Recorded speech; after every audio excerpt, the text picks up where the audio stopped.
boards and cards. Okay, this is a great kind of deduction game. Has kind of like an abstract, mission-based cooperative game. Great components. Actually, it's one of the more cooperative games. It's easy to play. Actually, it's fun and doesn't take a long time. So we really enjoy it as a family game. And so we're just going to jump right into the review. So what did you think about the rules? Easy 5 out of 5, very well illustrated. There's even a scenario rulebook that basically walks you through all the scenarios. We had no questions at all while playing this game. It was very simple, straightforward. We actually did not have to reference the rulebook once while playing this game. Oh, well, we did for the missions. Yeah, but that's only the scenario missions. But like I'm talking about like while actually playing the game, we never had to reference the rulebook. So I'll give the rules of 5 out of 5. Great rules. Pretty much the rules have everything illustrated for each mission. The decks you have to use, and so just really easy to follow. And there's plenty of missions. There's all the way to 4.5. So there's a lot of gameplay in this game. Gets in probably like 20 or 30 sessions. Because as you progress, it gets a lot harder. And so because you'll be implementing cards that have like 4, I'm guessing also maybe cards that have 5. That's like black and white marbles. Yeah, there's black and white marbles are implemented into the missions or incorporated. And so there's a lot of things you can do in the game as you progress. So 5 out of 5 in the rules. What did you think about the components? Easy 5 out of 5 for me. I really like the trays. I also like how on your own, it's actually kind of like, unless you're like sitting at like an angle, it's actually really hard to like accidentally see your own, which is really good, but it's easy to see everyone else's. I like the tokens. They're straightforward. I like these bouncy balls or marbles. They're more like bouncy balls. And one thing I will say is it's cool for the green marbles. How you notice how on the tokens and on the marbles, they actually are double shaded. And the reason for that is for red green color blindness. For people who are colorblind to make it easier time. I think a lot of games should be doing that for colorblind people to make it easier for them. Yeah, so I give the components 5 out of 5. Great components. I really like the trays. I kind of wish that games would implement trays that allow you to hold cards or multiple things. I mean, a lot of games are implementing that now, but just wish there's more incorporated into all the components in the games. But the marbles are really nicely made. They're rubber. They're, as he say, bounce very well as well if you want to play it in that way. The cards are nice and thick. Even as small as they do not bend. And so the tokens are just standard, cardboard tokens. I think they're like 1 layer, so they're very lightweight. This is the bag that you put the marbles in, and then you choose blindly to get to each tray. So very well. Just really enjoyed the components. 5 out of 5. What did you overall experience? I would give the experience 5 out of 5 for this game because we had a really great experience playing this game, and it was kind of fun how in our second playthrough we just barely won. That just goes to show how different it can be. Because before we did the video of the game before us, we did really good on it, and then in our video playthrough we won.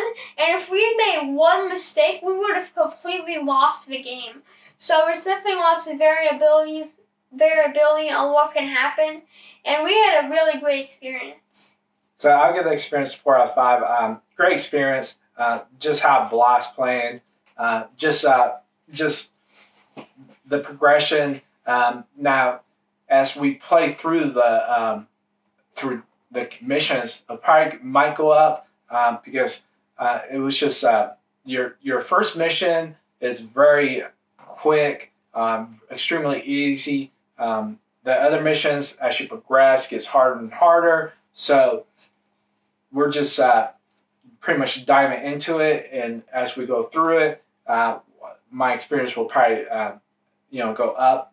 So for now, it's 4 out of 5 because of the simplistic nature of it.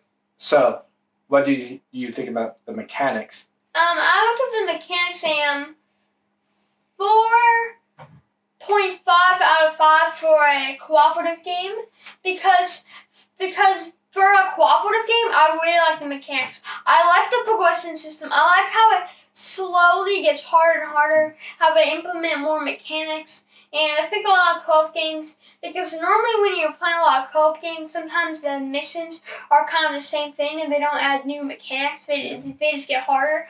But they actually add new mechanics on missions in the scenarios. And also, I really like the whole marble thing where you can't see your own, but you can see the others, and you're trying to get the marbles together. It's really unique, and we've never really seen a game like that before, and it actually pulls it off very well. So, yeah, for me, this is a 4.5 out of 5 for mechanics. Okay, for the mechanics, I would give it 4 out of 5. Great mechanics, as he stated. The trays and everything work phenomenally well in this game, where the cards kind of hide the marbles where you can't see it. Also, the cards pretty much explain what each card does, so that's easily illustrated. Also, the font's nice and easy to read. So just there's a lot to like about this game, and it's just an easy to learn but hard to beat type game. And as he stated, the progression, as you play more and more missions, it'll just get harder and harder to the point where it's going to take several times to actually beat a mission. Even the first mission we had almost lost on the one where we actually filmed the playthrough. So great mechanics and very challenging, also fun because you're just pretty much trying to work as a team, and I think this is a great game to pretty much teach teamwork and with kids. So 4 out of 5, and the mechanics. What did you think about the replayability? I like the part where you implement it. It would be a great game for teamwork to teach kids. Also, if you saw our playthrough, Amanda said that they use this in classrooms. This would be really good as for a kids game to teach in classrooms because it teaches teamwork and you have to focus. Yeah. So it's really good for that aspect. And for the total rating, I would rate it. We're doing replayability. Oh yeah, replayability.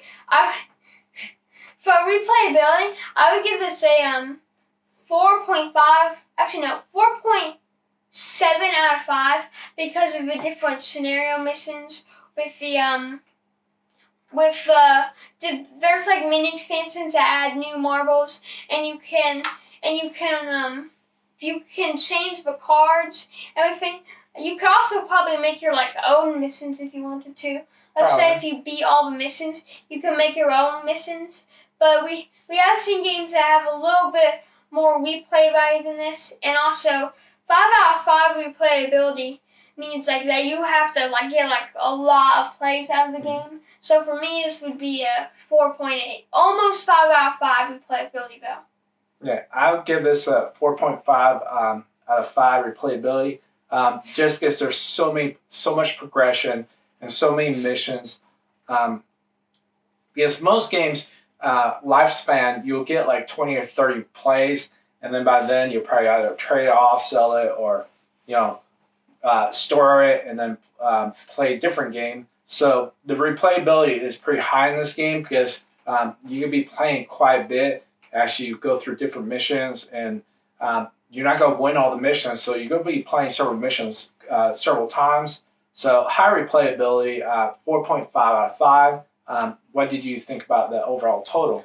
There's one thing I did not mention in the mechanic that neither of us did mention in the mechanics is if you lose 2 times in a row, you unlock query and declare cards, which also help you. So So if you're like stuck on a mission and you really need help, you can add those cards in, and that's another cool thing because I really like when co-op games like they're hard, but they're still fun. They're not like impossible to beat. Yeah. So this game does that very well. So are we in the total? Yeah.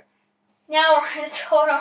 So I would give it a 4.2 out of 5 and a 7.3 out of 10. This game's actually really cool co-op game. We had a blast playing this game, and this is definitely one of the better co-op games that we've played. It's actually one that we could actually get to a table because it's fun and it's challenging, but it's not like impossible. And there's lots of things that get implemented along the way as you play the game because the progression is really good.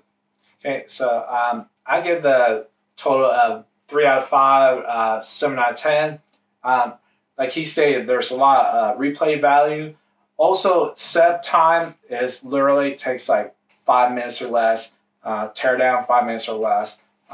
So you're looking at probably like 25 to 35 minutes to just go through one mission, especially once you know it and you're not teaching it. So there's a lot of replay value, and it's quick and easy. Also fun, and it's a cooperative game, but it's a quick cooperative game that you're not really using, a lot of brain power to try to figure out how to beat a boss, or there is a little bit of, there is a little bit of luck-based factor because it's also determined on the 4 cards you get for missions. So there's that aspect, and so there's a lot to the game, and it's just a great cooperative family style game that's I would say lightweight to midweight, and so just phenomenal. Anything you want to say?